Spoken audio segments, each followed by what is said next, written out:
Becoming the world's strongest is so important in the Dragon Ball mythos that it's even the title of one of the movies. Today we're looking at what makes the strongest fighter in Dragon Ball.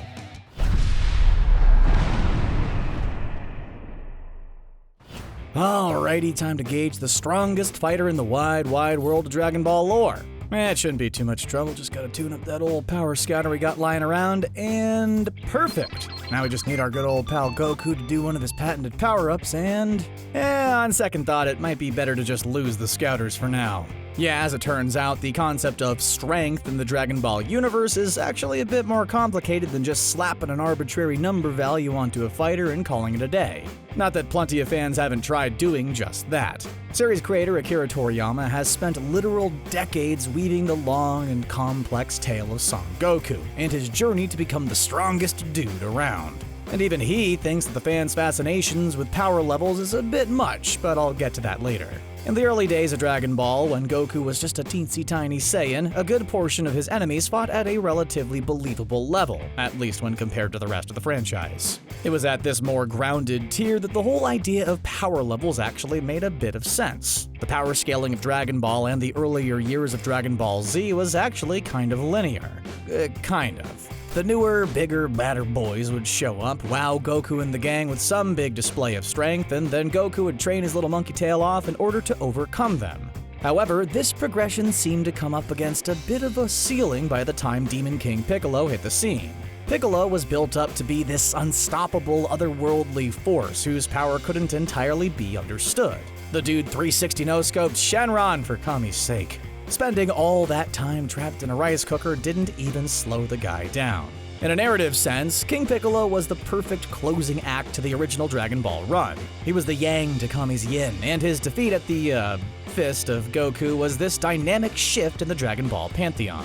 Throughout all of Dragon Ball, Goku had been slowly climbing the power roster higher and higher toward the rank of godhood. And by finishing off Piccolo Sr., he took his first real steps into that godly realm. Impressed by Goku's strength and fearing the arrival of Piccolo Jr., Kami took the young Saiyan under his tutelage for 3 years.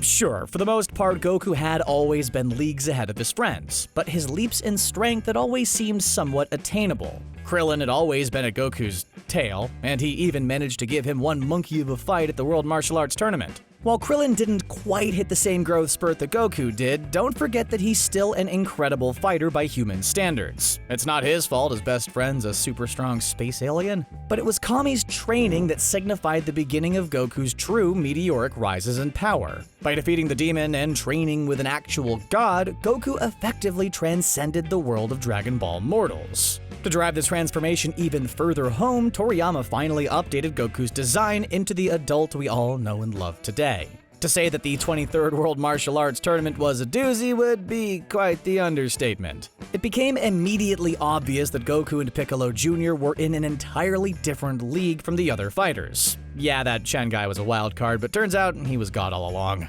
Now that's the kind of WWE level switcheroo that I am here for. The ancient grounds of the World Martial Arts Tournament were reduced to dust, and Goku emerged victorious, albeit bruised and battered, over the ultimate evil. For most followers of Dragon Ball at the time, this seemed like a pretty reasonable place to finish off the series. Goku had officially risen above any other fighter the whole world had to offer, and was even offered the role of Kami, which he declined. The once vast, sprawling world of Dragon Ball had become small and manageable. After all, if Goku was stronger than the strongest bad guy the Earth had ever seen, where else could the series go?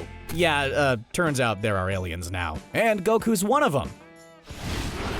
With the arrival of Raditz and Dragon Ball Z in general, Akira Toriyama and company managed to pull off the seemingly impossible. They not only figured out a way to prolong Goku's adventures, but also pivoted away from Dragon Ball's goofier background towards the mature sci-fi style Z is known for. One of the issues with expanding the universe of Dragon Ball was obviously that of power scaling.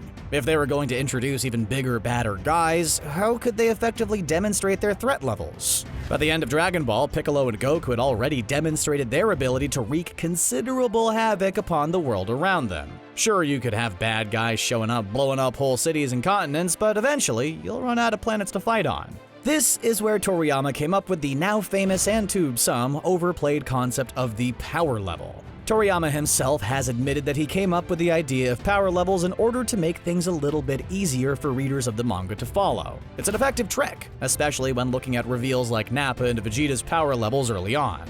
On one side, you have this hulking brute of a guy like Nappa with a power level of 4,000 absolutely stomping Earth's mightiest heroes, only to find out that his strength is dwarfed, no pun intended, by the seemingly tiny Vegeta ranked at 18,000. This simple new method of quickly establishing the fighting strength of any character was certainly novel. It allowed readers and audiences to quickly understand exactly the kind of threat that their heroes were facing, but also it came with a few caveats. In the very first example of power levels in the series, we're introduced to Raditz, boasting a level of 1,500. The unfortunate farmer who discovered Raditz's ship clocks in at a much less impressive 5. Right off the bat, we've got an easy-to-understand metric.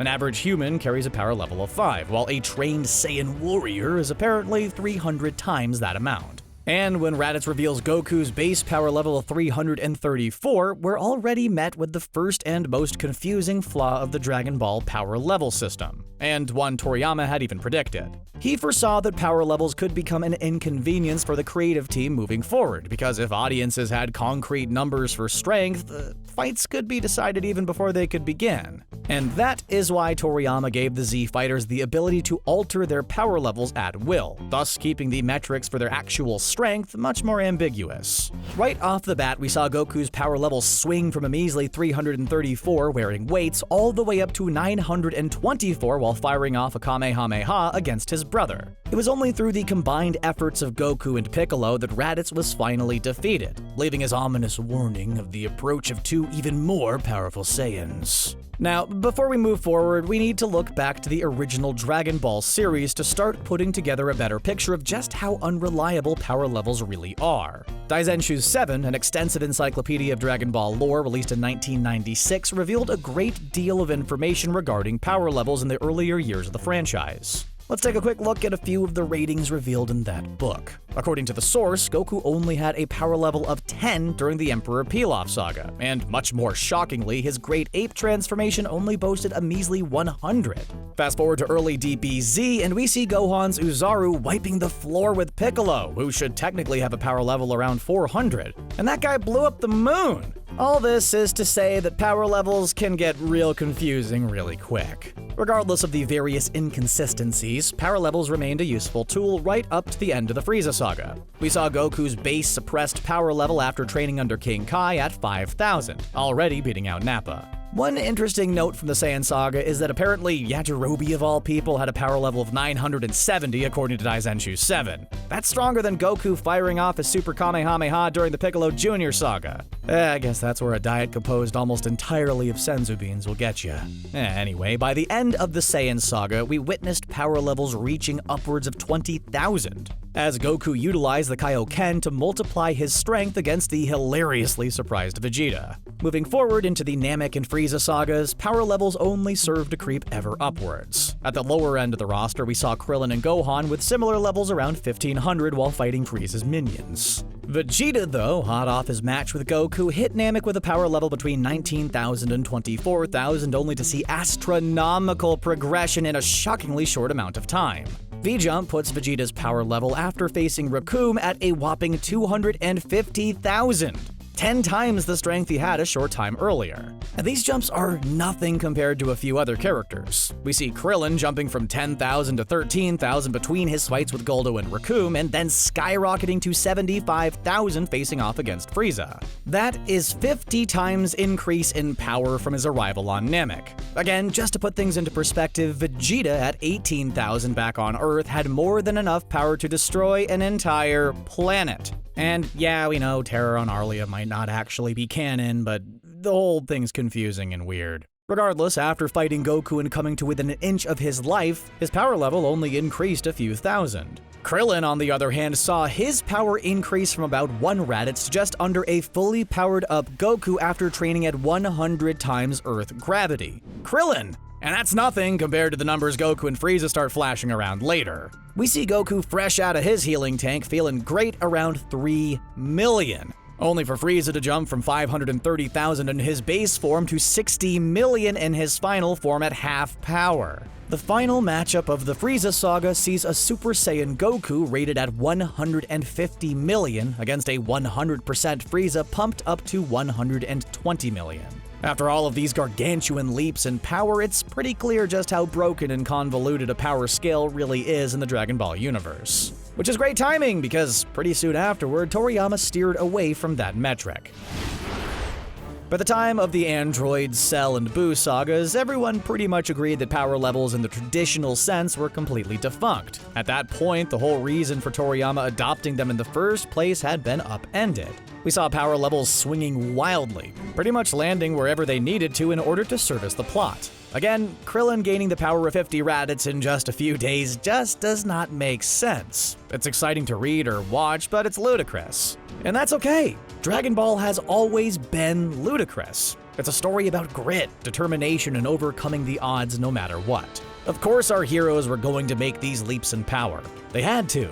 They didn't have much else of a choice. And frankly, if they couldn't pull it off, the franchise wouldn't exactly be what it is today. So thankfully for some, and annoyingly for others, Dragon Ball Super brought the franchise back to its roots, treating overall strength and the power of fighters more as this fluid, dynamic force of will rather than some kind of measurable fuel source. Dragon Ball Super revels in its weirdness. In a way, when Beerus flicks the Super Saiyan 3 right out of Goku at King Kai's place, he's also kind of knocking the whole obsession DBZ had with transformations and power-ups altogether. And that's not to say that DBZ never acknowledged the problem with bigger, beefier transformations. We certainly aren't forgetting the whole Ultra Saiyan thing in the Cell Saga. Super's whole direction, starting with Battle of the Gods, seems to be focusing a lot more on that pursuit of godliness that we touched on back in Part 1.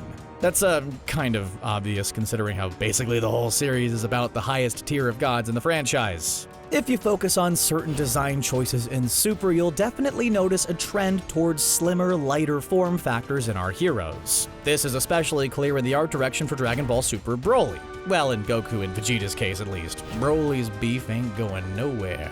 This approach to fighting strength is far from just being an aesthetic one, though. Dragon Ball Super flows a lot looser than Z did, at least in terms of comparative power levels. It seems like any given character is able to tap into an almost limitless well of power when they truly need to. One of the most visible examples of this comes in the form of Goku and Krillin sparring in preparation for the Tournament of Power. A lot of our examples tend to circle back to Krillin, huh? Either way, this bald little guy managed to hold up a few seconds of a Kamehameha showdown against Super Saiyan Blue Goku.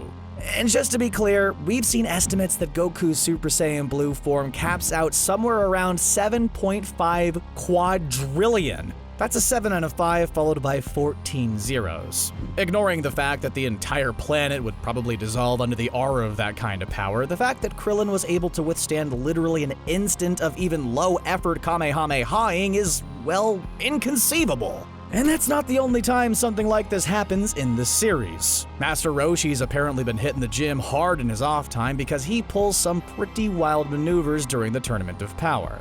The guy takes on Frost, the Universe 6 Frieza doppelganger, seemingly in his final transformation. I mean, he doesn't fare well, but he gets in a few hits, which is way more than anybody expected. Look, at the end of the day, when looking at power scaling and comparing the fighting strength of Dragon Ball characters, it's safe to say the field is pretty stacked. Countless people have made countless videos trying to quantify or measure the might of fighters, and a lot of those people make really excellent points. But the reality of Dragon Ball is that strength really is more of a measurement of someone's untapped potential and their desire to grow. And if we're going to use that as a metric, I think we all know pretty darn well who the title should go to. That's right, Icarus! Get on up here, you big, lovable dragon! Nah, come on, it's Goku. You all saw it coming. He might not be the most exciting or unexpected answer, but it's true. From a certain point of view, nobody in the entire Dragon Ball franchise has quite the same unyielding passion to improve just for the sake of improvement. Nobody else shares his childlike sense of wonder and incredibly dangerous habit of challenging literally anybody to a fight. Time and time again, Goku has proven himself more than capable of overcoming impossible odds with that classic carefree grin and a big ol' thumbs up. It's just what the guy was born to do. Now, if you want to talk straight up muscle punch, big boy, strong guy stuff, it's pretty safe to say, at least at this point in the Dragon Ball canon, the strongest fighter in all of Universe 7 is Broly. I mean, come on, the guy punched open the fabric of reality while fighting Gogeta. Broly is literally strength incarnate. The team behind Dragon Ball Super Broly actually did a fantastic job depicting the best version of Broly thus far. Don't forget, we never actually got to see the conclusion to that fight since Broly was whisked away to Never Never Land by Shenron. For all we know, he could have tapped into some other reservoir of rocket sauce just as Gogeta was getting ready to land the finishing blow. They'll almost certainly be revisiting Broly at some point, but for now, the upper limit of his power is still up in the air. Although I still firmly believe that given enough time and training, even Broly would eventually fall to the plucky little Saiyan that could, Goku. And there you have it. The strongest fighter in all of Dragon Ball, at least in our opinion, is Son Goku. What do you think of our analysis on fighting strength? Are there any characters you'd nominate to be the best? Let us know in the comments, and don't forget to like and subscribe to CBR for more Dragon Ball action.